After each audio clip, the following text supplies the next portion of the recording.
Zipper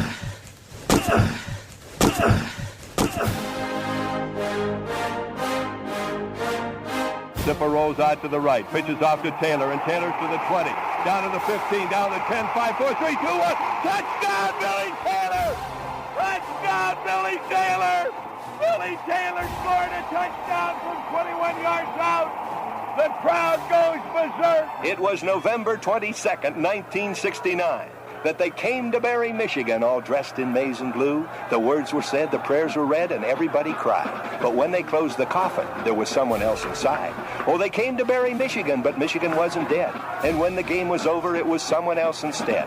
11 Michigan Wolverines put on the gloves of gray, and as the organ played the victors, they laid Woody Hayes away. Under center is Wangler at the 45. He goes back. He's looking for a receiver. He throws downfield to Carter.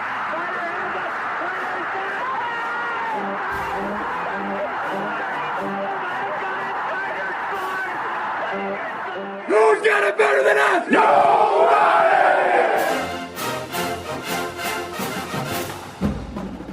Welcome to the Michigan Man Podcast on Wolverine Sports Radio, a member of the V Sporto Network, and in partnership with SB Nation's Maize and Brew, for Wolverine fans from coast to coast. Go Blue, and welcome to the show. I'm your host, Mike Fitzpatrick. Saturday night, we saw a Michigan team turn in a record-setting performance. It's not one to be proud of either. The worst home defeat since 1935.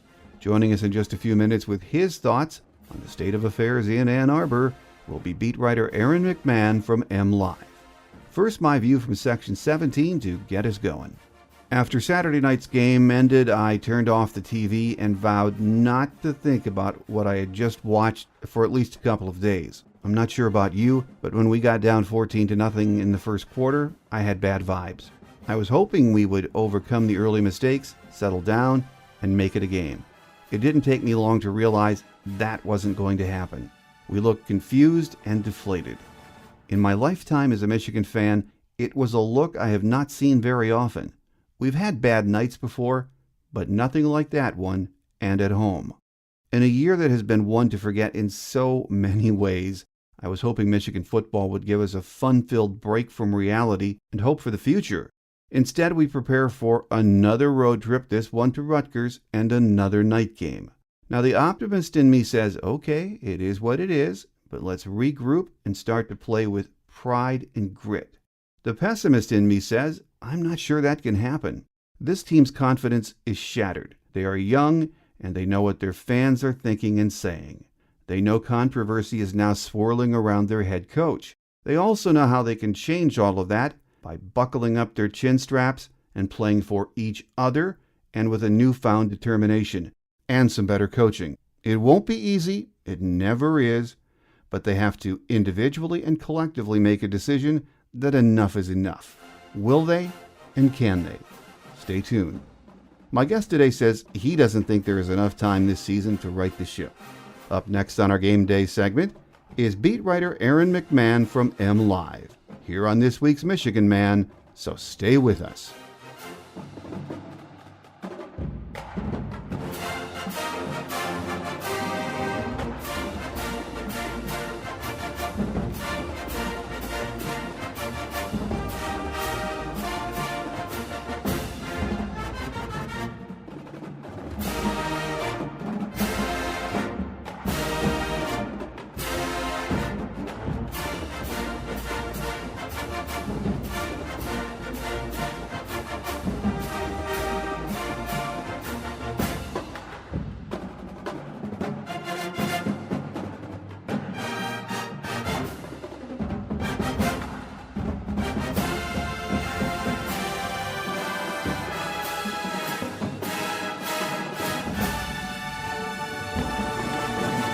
Back with us on our Game Day segment this week to look back, and yes, we have to do that, at Saturday's huge loss to Wisconsin, is beat writer Aaron McMann from MLive. Great to have you back with us, Aaron. Good to be back, Mike. Well, Aaron, it is hard to know where to start when analyzing the beating Michigan took at the hands of Wisconsin on Saturday night. I never thought I would see Michigan get beat at home like that. Worst home loss since 1935. it was just a complete embarrassment, wasn't it? Yeah, I think that's putting it lightly. This team has issues, across the board on both sides of the ball.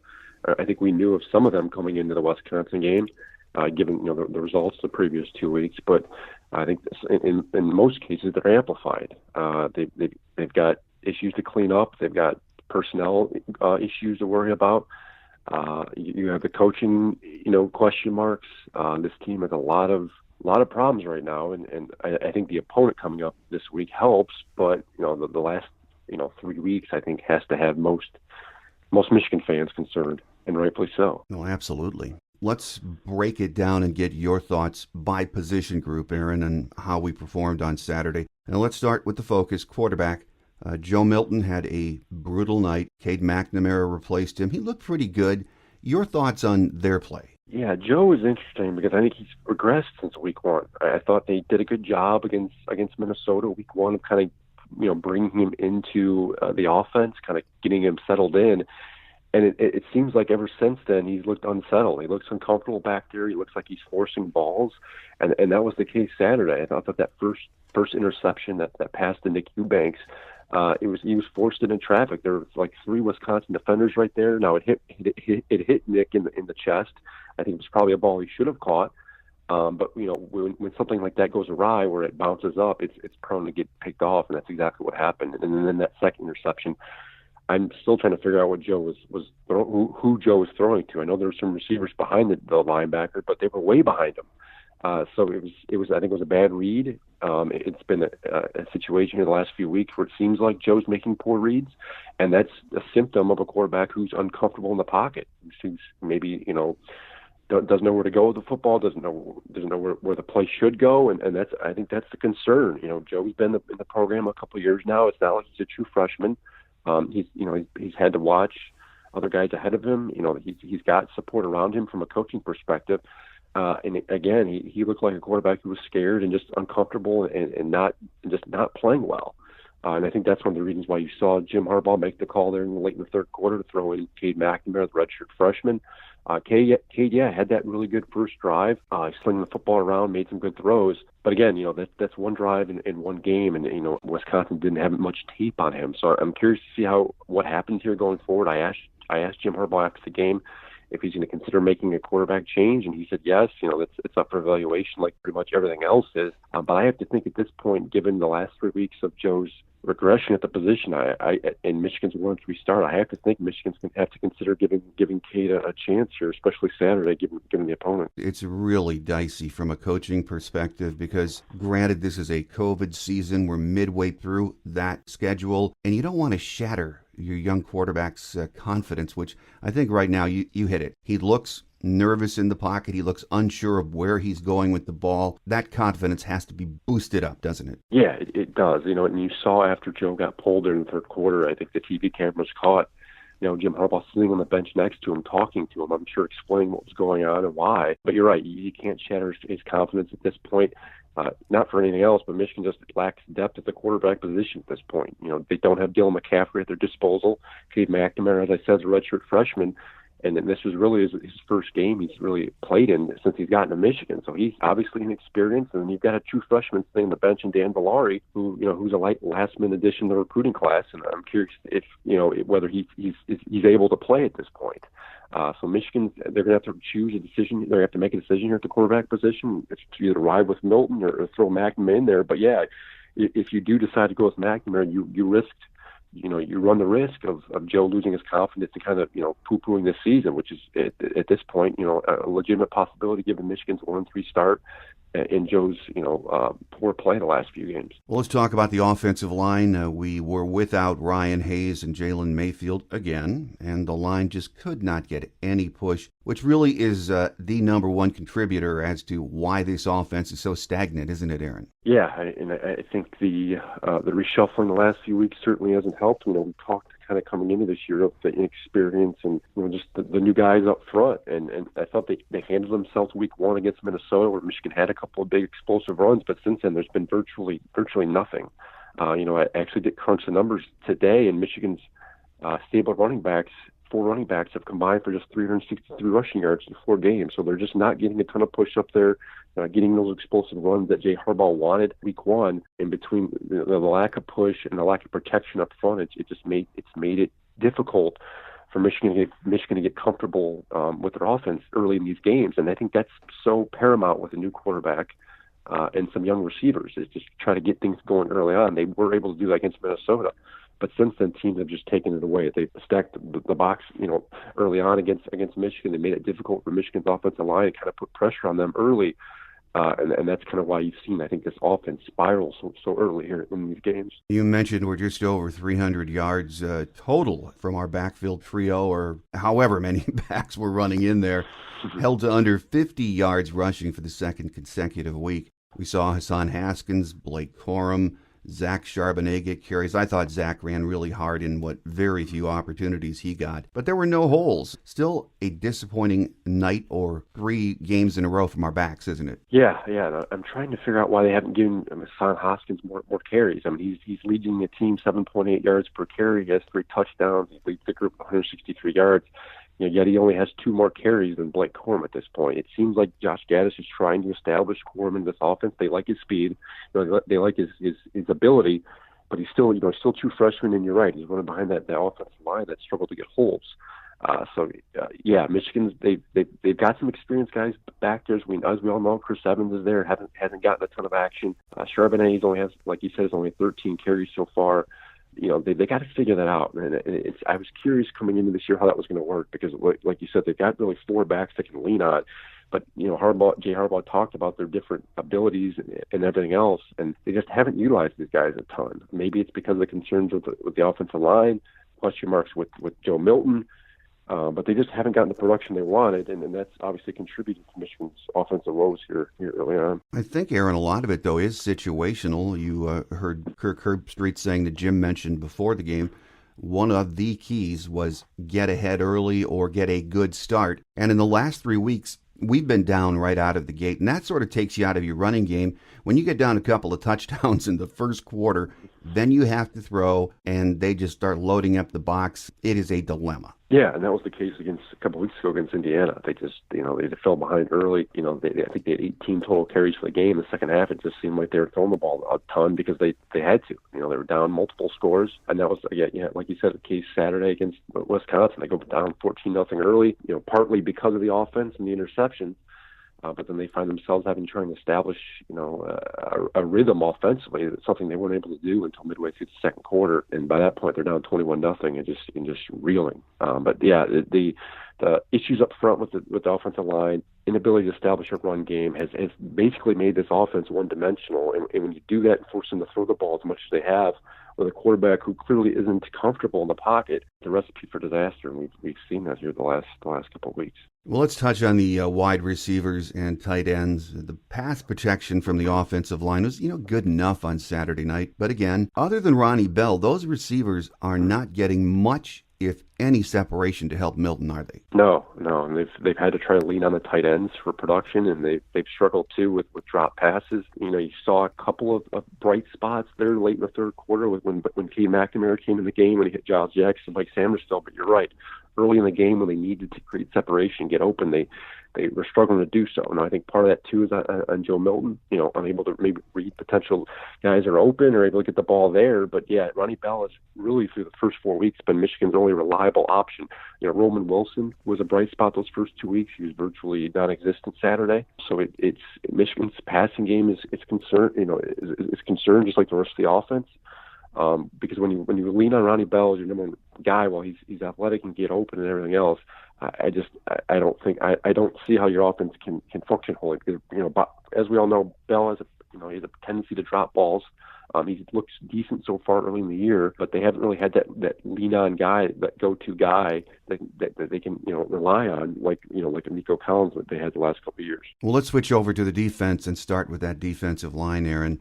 And I can't think of one positive to take from their performance. When you're going backwards, there's not much you can do. I mean, they got pushed all over the field, didn't they? Yeah, Wisconsin had a game plan coming in to attack the perimeter in the run game, and they did it without issue Saturday. Part of that, I think, was because of injuries. Michigan's obviously down their 2 top defensive ends, Kwity Paye and Aiden Hutchinson due to injury. But Michigan just doesn't have a ton of experience and talent, that group at this point. They're rolling with a couple of backups, in Donovan Jeter and Taylor Upshaw. And then you had Carlo Kemp, a guy kind of playing out of position after playing tackle the last couple of years. So they were certainly down a few guys there, and Wisconsin attacked that. Rushed for 341 yards. It was the most rushing yards Michigan had given up since last year's loss to Wisconsin. It was interesting because you would think Wisconsin was going to plan on attacking Michigan secondary, but instead they decided to attack the defensive line, and rightfully so.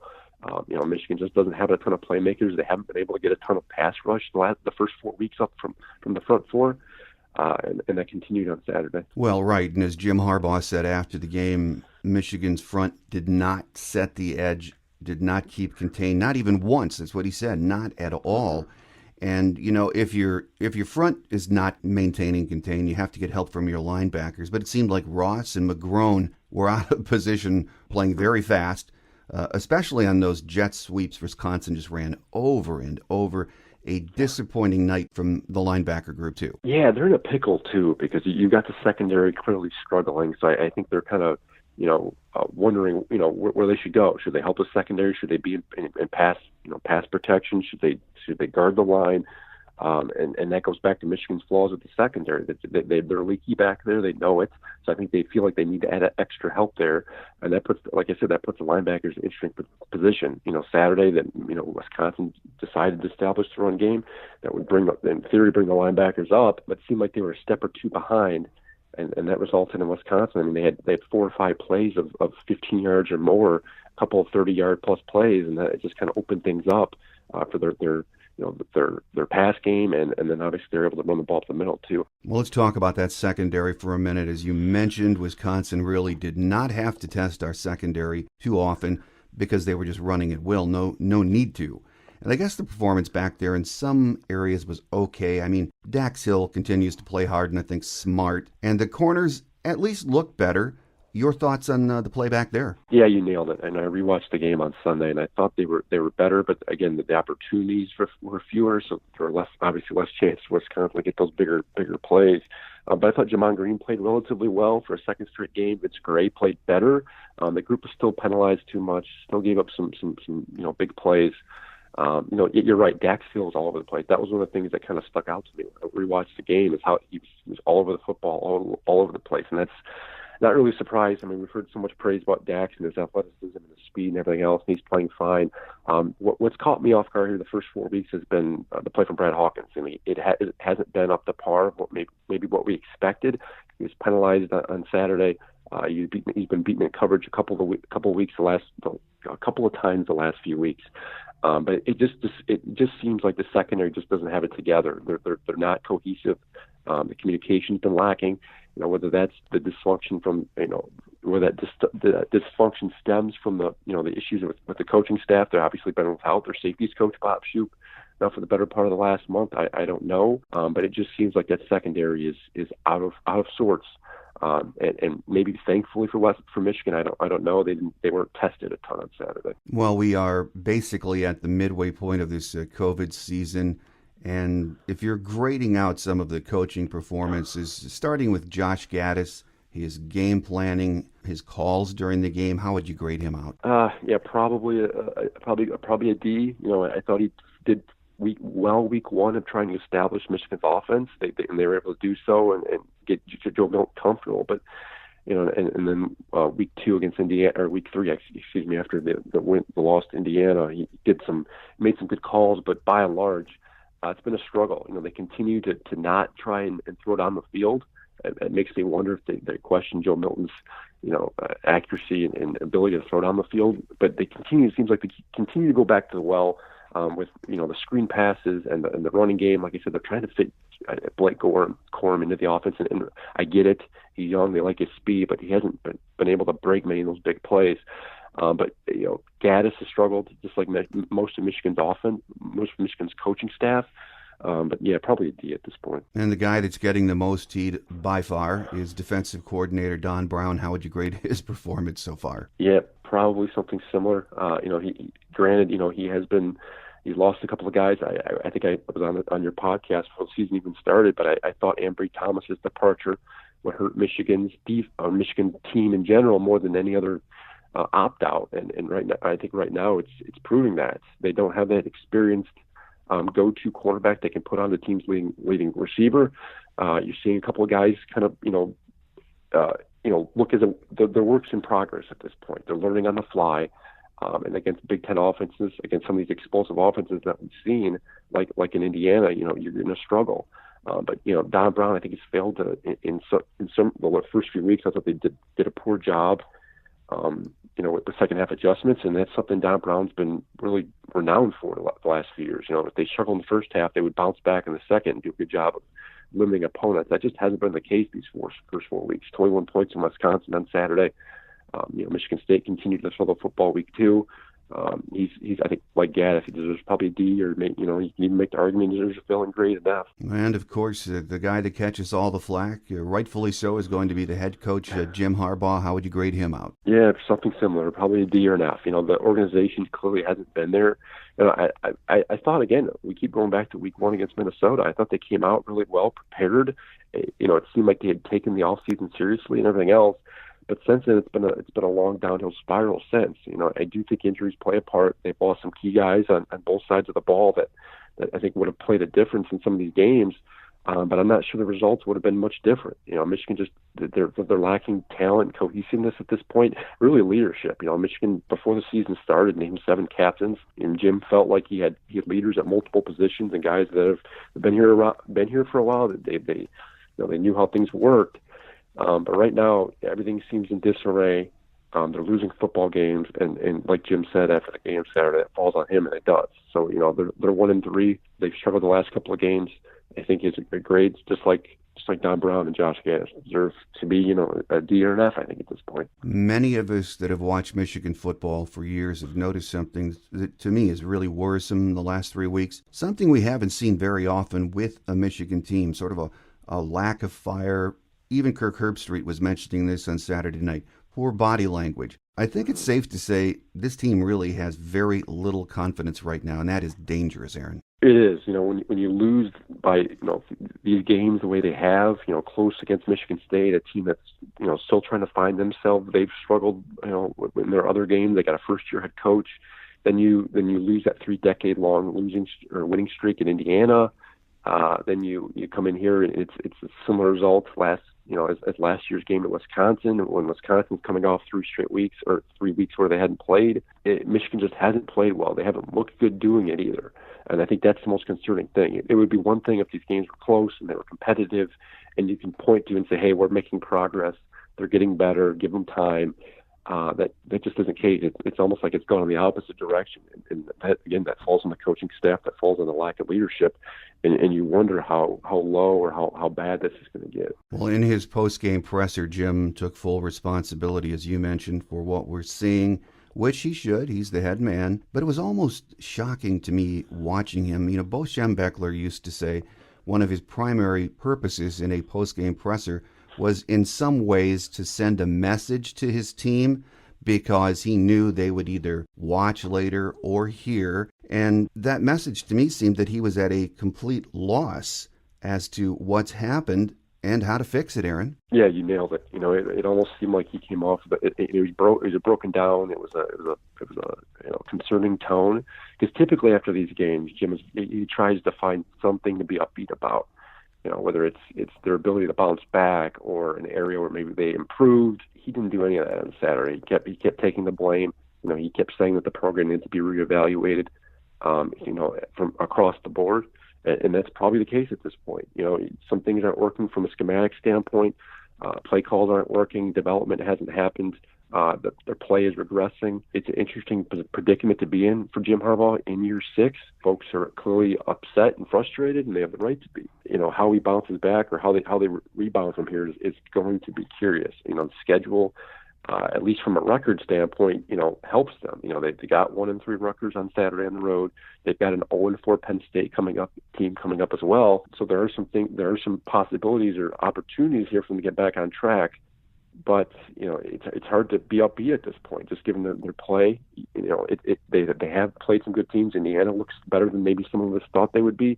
Wisconsin clearly is the favorite here in the West, but their performance against the Michigan State team worries you. Their inability, I guess, to bounce back after that loss to Indiana concerns you. This game at Rutgers on Saturday, I think, is going to be interesting, and that's probably not something we thought we'd say coming into this season. Even if you're an impartial observer when it comes to Michigan football, it is mind-numbing trying to figure out how this team got this bad this fast, isn't it, Aaron? Yeah, I think injuries play parts, and I'm not trying to make excuses. I mean, they've lost some key guys on both sides of the ball, some playmakers, whether it's receiver, cornerback, up front, the lines.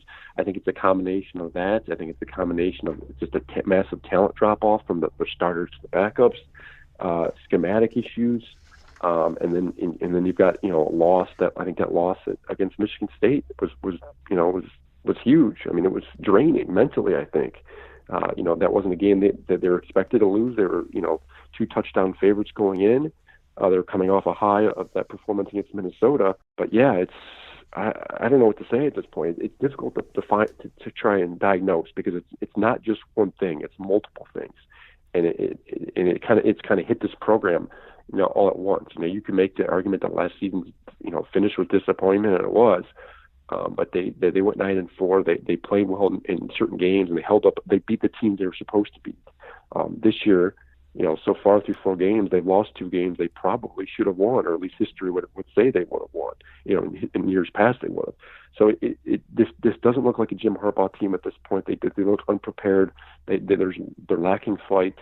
And I think that at this point, that's probably the most concerning thing about all this. Well, when this season started, my expectations, I thought, were realistic for this team. We had a lot of young players out there, regardless of what you think about year 6 of the Harbaugh era. But I thought we would at least compete and show promise for the future. Now, this coaching staff is getting a lot of heat right now, but they have some big-time guys, well-respected coaches on that staff. Yet a lot of critics are saying this team does not look well coached. And this is another thing, Aaron, that is almost impossible to explain, isn't it? Yeah, I mean, folks are going to say that when young guys are out there struggling and the like. I do think there are some guys that are works in progress. Like I said, I'd like to play relatively through 4 games from Jamon Green. He looks promising. Jim Harbaugh continues to say that Vince Gray remains their best quarterback, but we just haven't seen it in games, and that's the point they've been making, that they've been playing relatively well in practice but not translating it to games. Well, when you're playing one another, in practice, against a unit that maybe isn't as good as you think it is, then these are the results you're going to see on the field, and that's been the case so far. They haven't been able to put it together. They've lost some games, that were probably disappointing and frustrating, and it's really had a snowball's effect, to this point. I think that stems again from a lack of leadership. Maybe some folks are checked out at this point. You have to wonder, and Jim Harbaugh was asked about that Saturday after the game. He was asked about the buy-in. So the final 4 games, I think, are going to tell you a lot about this team, the leadership, and the coaching staff. Because if they can at least split these final 2 games, they'll have something maybe positive to go off at the end of the year. But at this point, at best, you're looking at a 4-4 year, probably 3-5, perhaps 2-6. And again, that's year 6 from Jim Harbaugh. That's not what you want. It doesn't leave a good taste in your mouth going into year 7, but this is where we're at this point. It's a surprise. I think it's a shock for most of us. I got nothing else to say. No, and there are, as well as having to regroup these last 4 games, there are going to be a lot of distractions, and I guess we have no way to get around the biggest distraction or question that you're seeing on local media and national media message boards is not going to go away. Is this it for Jim Harbaugh, is what we've been hearing. It's building. With every performance like the one we saw Saturday night, we'll hear it more and more, and from both the fans and the media, won't we? Yeah, and it's something we've heard, the last year or 2 after those big losses, and it's only gotten louder, and rightfully so. The fans have a right to be frustrated and upset. They're paying Jim Harbaugh a lot of money to win games and bring championships to Ann Arbor, and he just hasn't been able to do it. As far as his future goes, I have to think they're going to let him, start year 7 out. At least at the very least ride this thing out. I've been asked whether Jim Harbaugh is on the hot seat, several times now, and At this point, there's been no indication from Michigan's administration that they're thinking about moving on from Harbaugh, at least right now. They're going to let him ride this out, give him a seventh year an opportunity. Jim and Warde Manuel have both said that the contract extension has been discussed. It was tabled when the coronavirus outbreak hit.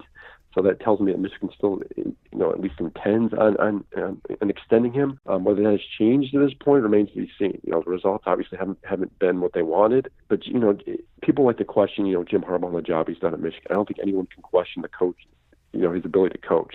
He wins a lot of games. He's gotten this program to the top tier of the Big Ten. They haven't been able to obviously break that ceiling and get past that.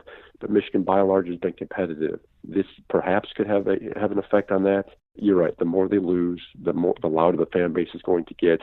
I think, luckily for Michigan and this Jim Harbaugh team, that fans haven't been allowed into Michigan Stadium for some of these games, because I'd expect that you would heard a lot of booing Saturday night, and I think that's only going to continue until they can get this shit turned around. Well, this week we have another Saturday night game against Rutgers at their place. Both teams are 1-3.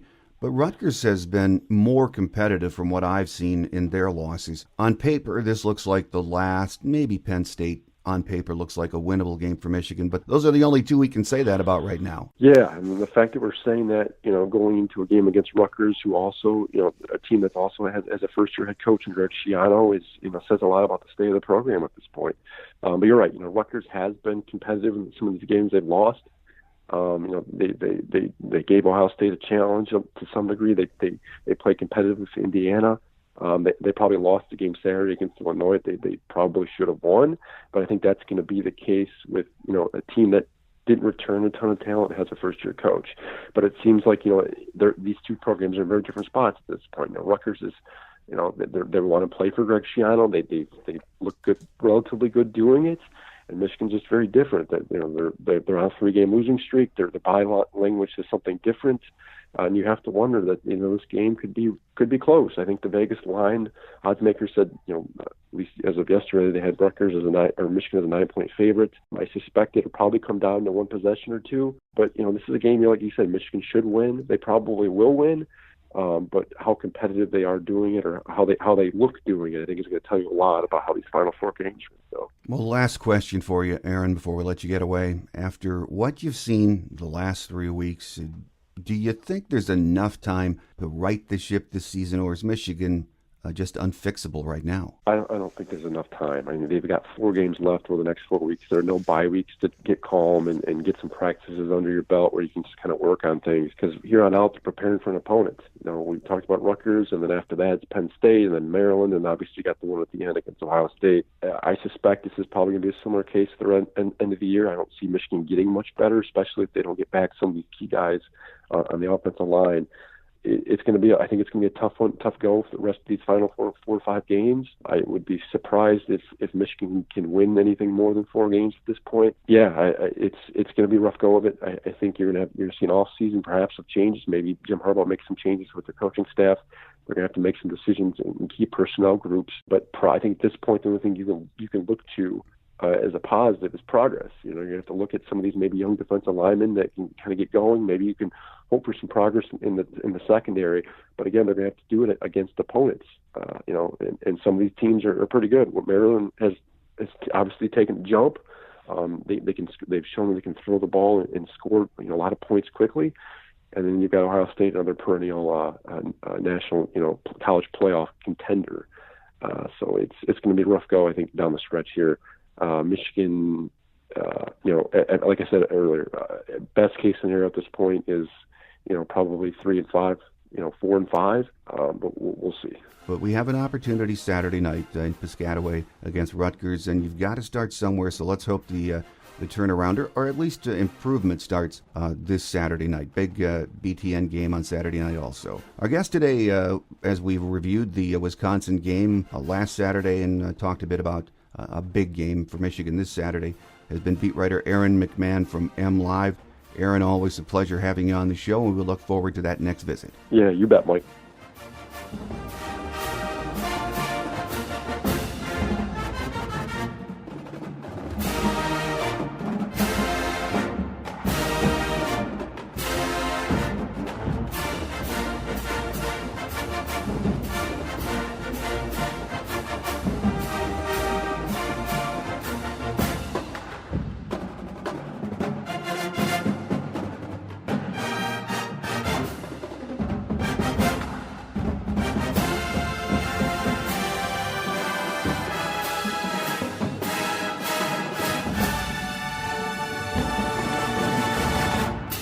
On Quick Hits today, at Jim's Monday presser, it was a 360 from his post-game appearance. On Saturday night, he looked dejected and at a loss for how poorly his team played. By Monday, he was upbeat and vowed to get his team back on track. He even mentioned that Milton and McNamara would split snaps in practice, and there was now a competition under center. Jim also vowed to find the guys that want to play for Michigan and their teammates. Now, time will tell if he is able to reinvigorate his young team. No injuries were reported. I think by now everyone covering the program is used to that fact, and we just have to wait until Saturday to see who is healthy and suits up, unless Jim decides to discuss injuries later in the week. If he does, we will update you on Thursday's show. And speaking of Thursday's show, my guest will be the award-winning columnist from the Newark Star-Ledger who covers Rutgers football. Steve Politi will be our guest on this week's Visitors Edition, so make sure you join us for that. That will do it for now. I'm your host, Mike Fitzpatrick. Have a great Wolverine week, everyone. Until we meet again this Thursday, take care, and as always, go blue. Thanks for joining us today on The Michigan Man, here on Wolverine Sports Radio, a member of the V Sporto Network, and in partnership with SB Nation's Maize and Brew. Our listener lines are open 24/7 for your calls at 313-263-4842. That's 313-263-4842. Or email us at themichiganmanpodcast@yahoo.com. That's themichiganmanpodcast@yahoo.com. The Michigan Man Podcast is produced at the studios of Robin Lynn Productions, Allen Park, Michigan, and is not affiliated with the University of Michigan.